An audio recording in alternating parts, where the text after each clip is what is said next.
Sean todos ustedes bienvenidos a un nuevo video. El día de hoy vamos a hacer un generador de pulsos para inyectores. Los materiales que vamos a necesitar son los siguientes: pomada para estañar, estaño para electrónica, este tiene 0.7 milímetros de diámetro, dos potenciómetros de 500 kiloohmios, dos borneras de 3 pines, 4 borneras de 2 pines,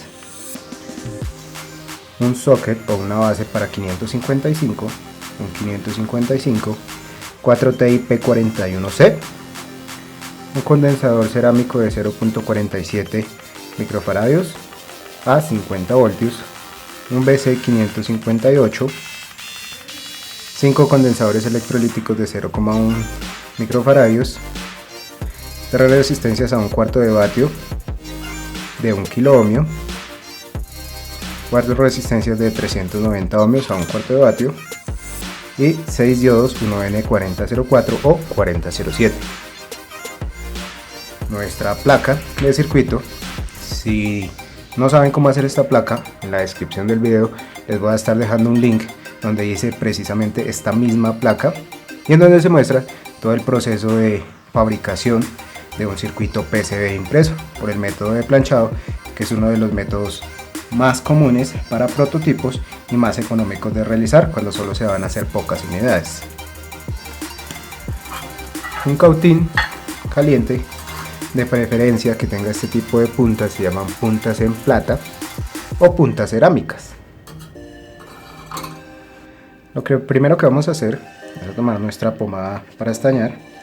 Vamos a esparcir una capa delgada por la superficie de todo nuestro circuito.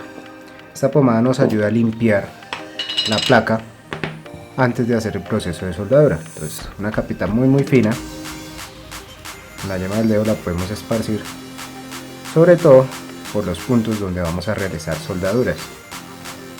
Una vez hecho esto, yo siempre les aconsejo que comencemos a soldar las piezas más pequeñas primero. En este caso serán las resistencias y los diodos. Para que se les facilite el trabajo, yo ya les he colocado una especie de serigrafía por la otra cara de nuestra baquelita con el fin de guiarnos y hacer mucho más rápido y fácil el proceso de soldado e instalación de los componentes. Entonces, vamos a comenzar con las de 1 kiloohmio. Vamos a tomar las del centro y vamos a doblar los extremos hacia el centro formando una U y vamos a ir colocando de a una que nos queden bien pegada a la placa. Y lo mismo vamos a hacer con todas las resistencias y los diodos.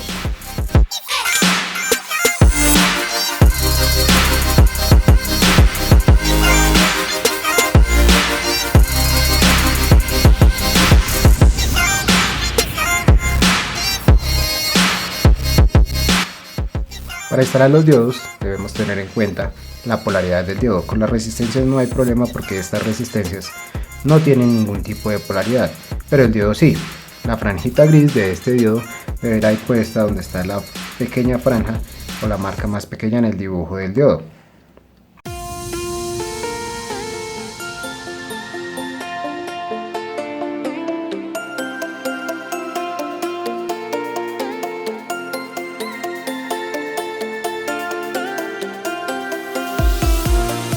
Una vez tengamos preinstalados nuestros componentes, lo que vamos a hacer es voltear la baquelita, colocarla sobre la mesa y comenzar a soldar cada una de las patillas de dichos componentes.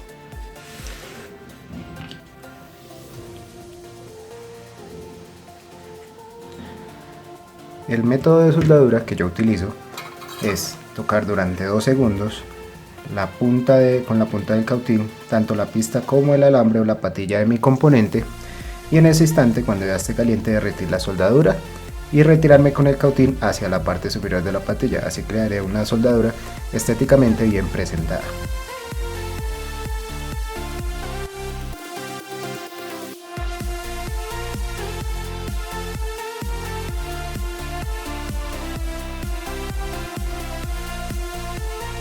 Para que ustedes lo puedan observar un poco mejor, les voy a mostrar a detalle cómo hago la última soldadura. Bien, para este punto he acercado un poco mi cámara para que se entienda mejor lo que les explico. Entonces, este es el componente, la punta de mi cautín, toco las dos cosas, derrito el estaño y levanto mi cautín hacia arriba.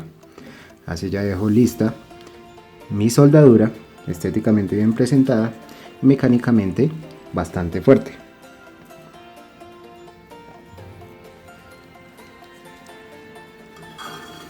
Y así me deben quedar todas mis soldaduras, más o menos con la misma presentación o con la misma estética.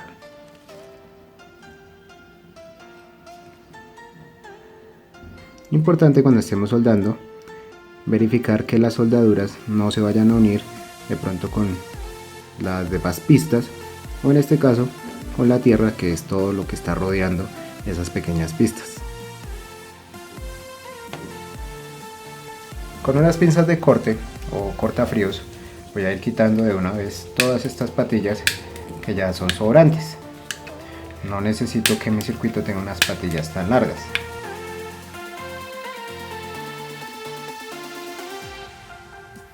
Ahora, ¿qué vamos a hacer?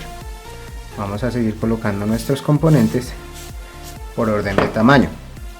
Lo siguiente que sigue en tamaño dentro de mi circuito sería la base para el 555 y nuestros condensadores cerámicos.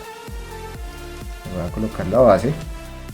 Antes de colocar esta base, si revisamos bien la placa de circuito, hay un pequeño puente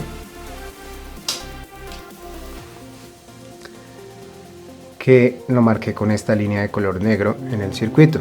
Va a unir estas dos terminales, y lo que podemos hacer para unirlas por la parte superior es con uno de los alambritos o de las patillas que cortamos anteriormente fabricar un puente para de una vez soldarlo. Voy a tomar entonces esta patillita, voy a tratar de soldarla y no.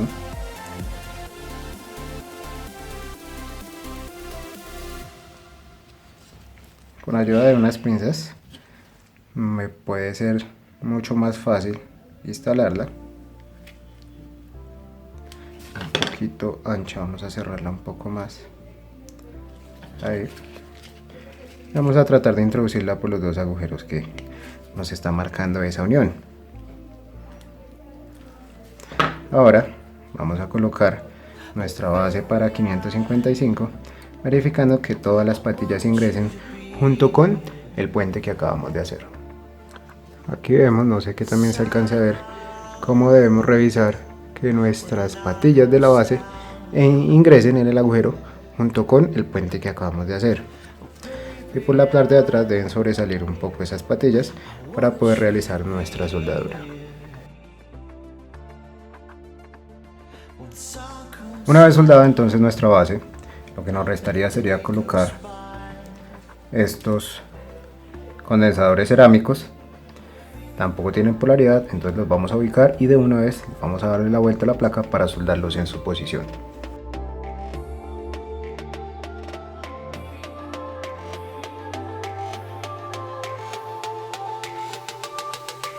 Ahora lo próximo que vamos a colocar es nuestro condensador cerámico. Importante, él también tiene polaridad. La patilla más larga es la positiva y la más corta es la negativa. Igualmente la mayoría tienen marcados por un costado el símbolo negativo para que no haya pérdidas en sus conexiones. En nuestra placa el positivo está hacia el lado de nuestro 555. Y a su vez vamos a instalar el 558 o 557 que nos pueden servir. Vamos a abrir un poquito sus patillas para que encajen en los agujeros. Es importante seguir la forma que nos muestra el diagrama. Tiene una parte plana que la debemos colocar hacia el mismo lado que tiene el dibujo. Y procederemos a soldarlos.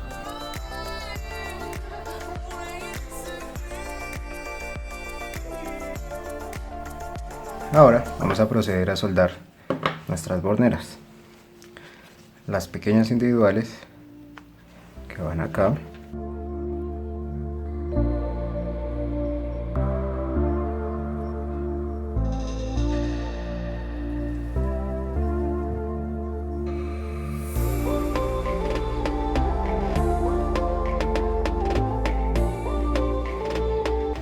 He puesto estas 4 horneras pequeñas con las terminales hacia afuera para poder realizar las conexiones.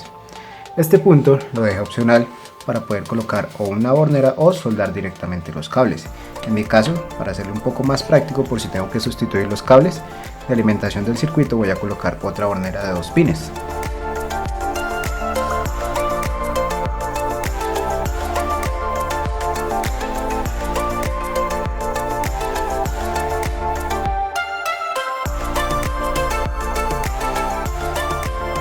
Para este punto vamos a soldar nuestros transistores, los TIP41. Importante, esta parte o este costado tiene que ir hacia la parte que está marcada con unas rayas diagonales en nuestro diagrama o en nuestra plantilla de componentes. Y otra cosa importante que debemos tener en cuenta es que las partes metálicas de esos transistores no se deben tocar entre sí. Deben quedar bien separadas, como se alcanza a ver ahí.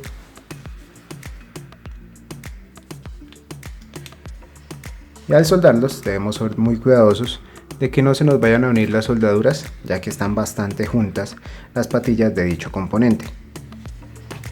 Algo que no es indispensable en nuestro circuito, pero que sí es bastante útil, es colocar un LED indicador. Ese LED nos va a servir para fijarnos qué pulso tiene, qué tantas revoluciones tiene, el ancho de pulso, que son las dos variables que se pueden manejar con esta placa de circuitos. Se puede manejar tanto ancho de pulso como frecuencia, o revoluciones y tiempo de activación del inyector.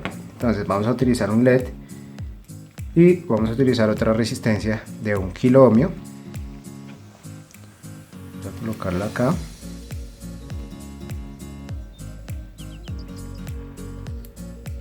Y vamos a colocar nuestro LED. En los LED la patilla más larga tiende a ser la positiva, siempre y cuando no se hayan recortado. Para este punto ya podríamos instalar nuestros potenciómetros en estas borneras y colocar el 555 para comprobar el funcionamiento de nuestro circuito.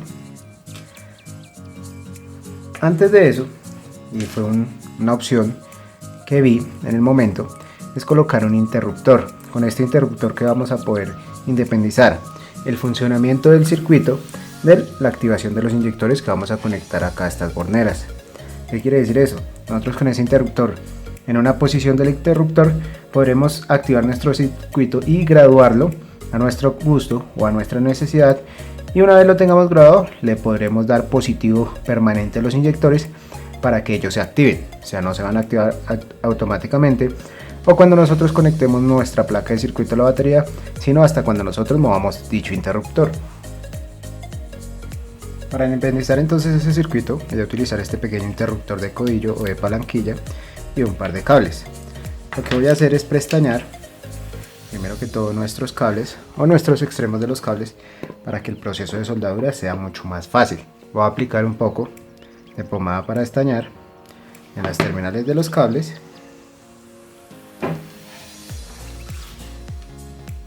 y voy a colocar algo de estaño en las puntas.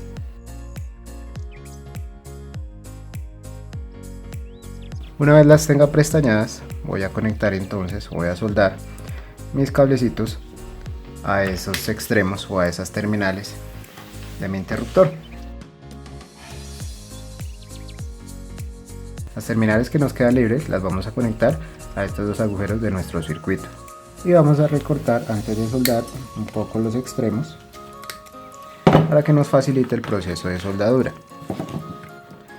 A su vez voy a tomar un poco de pomada para estañar y le voy a aplicar a los extremos del cable y voy a soldar los mismos a nuestra placa de circuito.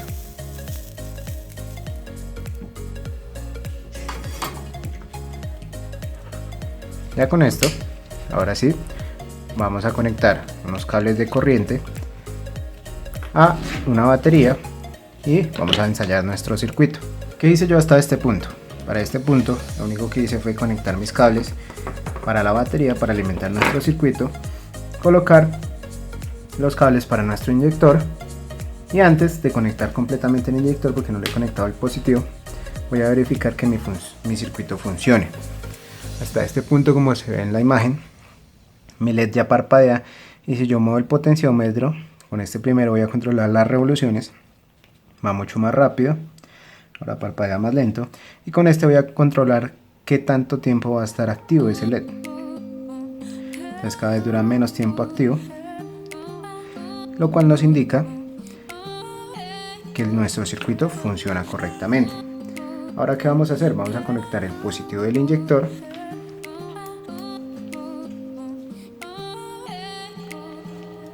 y con nuestro interruptor vamos a darle ya como tal el paso de positivo al inyector. Y esos clics que se escuchan es el inyector funcionando. Ahora, ¿qué vamos a hacer? Vamos a subir un poco las revoluciones y vamos a probar nuestro circuito.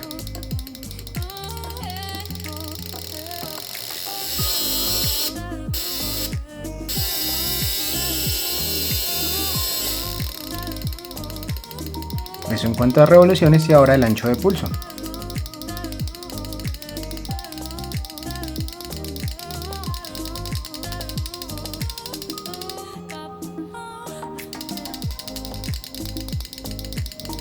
Ahora los dos.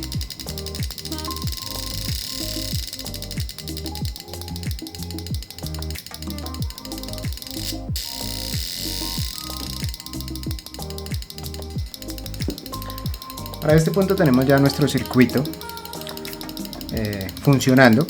Digamos que lo podríamos trabajar así, pero es bastante riesgoso porque este circuito es bastante delicado por sus componentes. ¿Qué les sugiero yo que hagan? Vamos a apagarlo un momento. ¿Cómo podrían de pronto ustedes organizar mejor su circuito? Utilizando una caja plástica como estas. Esta caja plástica, o dentro de ella, muy bien, está este mismo circuito que les estoy mostrando y que les enseñé a hacer en el video. Pero pues ya lo tenemos muchísimo mejor organizado, protegido. Para este caso yo lo trabajo de esta manera. Coloqué unos conectores para inyectores. Por lo menos para este tipo de inyector me funciona bastante bien. Trae lo mismo, digamos que tiene el que acabo de mostrar en el video. Sus dos potenciómetros, su interruptor para controlar el paso de corriente y el bombillo LED que nos va a indicar el funcionamiento de nuestro circuito. Y para este punto pues tenemos unas pinzas para conectar los dos bornes de la batería. Funciona exactamente igual al anterior. Entonces, acá tenemos nuestro bombillito iluminando. Con los potenciómetros podemos ir variando la velocidad o las revoluciones y el ancho de pulso que le vamos a enviar a nuestro inyector. Una vez ya tengamos regulado en el punto que queremos, simplemente presionamos nuestra palanquilla y nuestro inyector comienza a trabajar.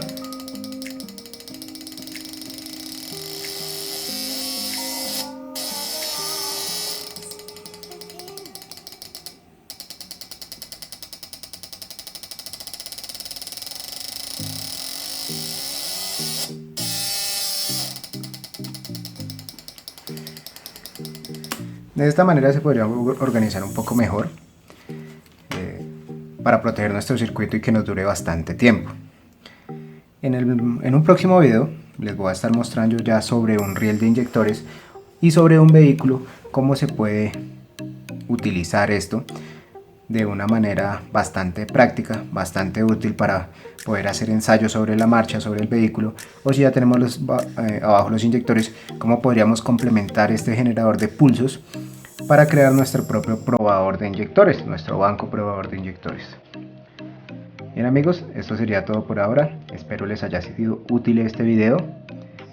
Si tienen comentarios los pueden dejar abajo, estarán abiertos para que todos puedan dejar sus comentarios, sus opiniones, sus preguntas. Les voy a dejar los links con los planos para que los puedan descargar, el listado de componentes para que los puedan comprar fácilmente. Muchas gracias por ver el video y nos veremos pues en el siguiente.